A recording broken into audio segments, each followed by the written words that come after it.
हर जय हर महादेव। जय श्री राधे कृष्णा। दोस्तों, हरियाली तीज की हार्दिक शुभकामनाओं के साथ दोस्तों, ये पवित्र त्यौहार क्यों मनाया जाता है ये मैं आपको बताने जा रही हूँ।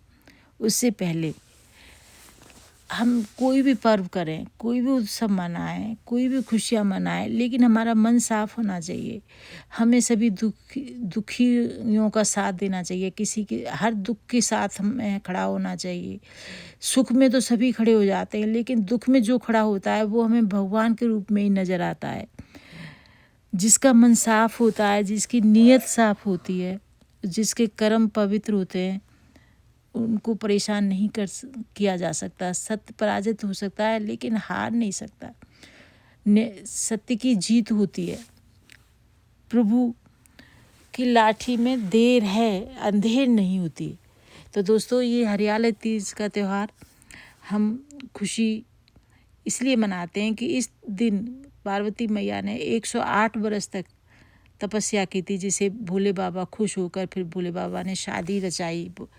उसी समय से हम ये हरियाली तीज का त्यौहार मनाते आए हैं। इस त्यौहार पर हम घेवर, हरी हरी चूड़ियाँ और झूला झूलते हैं, हरी ड्रेस पहनते हैं, बिंदी लगाते हैं, मेहंदी लगाते हैं। सुहागिनों का पूरा त्यौहार मनाया जाता है। इसमें हमें अखंड सौभाग्य की प्राप्ति होती है।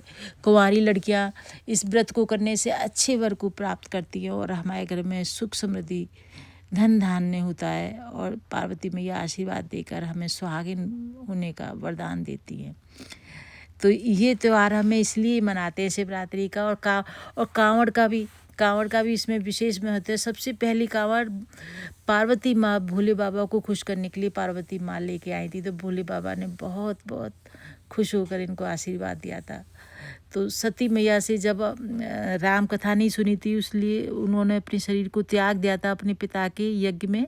उसके बाद पार्वती के रूप में इन्होंने 108 बरस तक भोले बाबा की तपस्या की थी।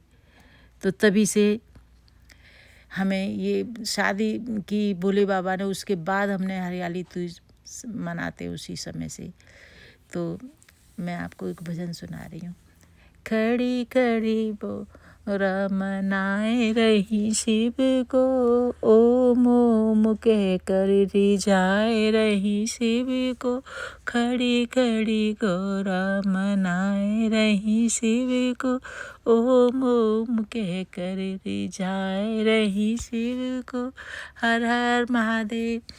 कर्पूर गौरम करुणावतारम संसार सारम भुजगेन्द्रहारम सदा वसंतम हृदयारविंदे भवं भवानी सहितं नमामि।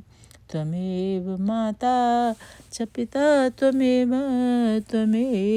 बन्धु च सखा त्वमेव विद्या द्रविणं त्वमेव सर्वं देव देव।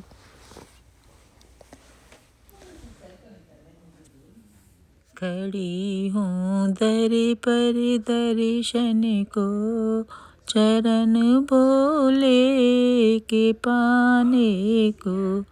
अगर मैं जल चढ़ाती हूँ तो ये मछली का झूठा है, इसीलिए पाँव नहीं पड़ते तेरे मंदिर में आने को।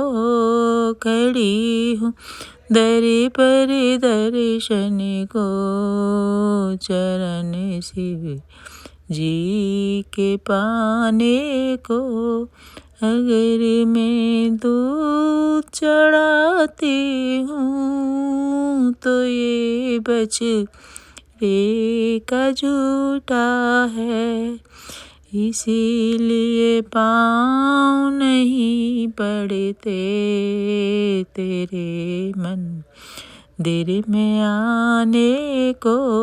खड़ी हूँ दर पर दर्शन को, चरण भोले के पाने को।